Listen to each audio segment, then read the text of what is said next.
Hey everybody, this is a quick video to show you how to do a hard reset on a Blackview BV6600.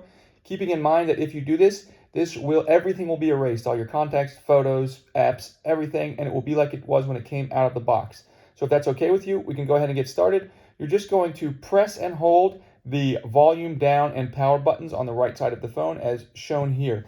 And you're going to continue to hold that until the logo comes up on the screen, and then you're going to release the power button but continue to hold the volume down button until you get this recovery mode screen, which will turn on. It will look like this, and now you can use the volume up and down buttons to toggle through, and we're going to toggle all the way down to factory reset.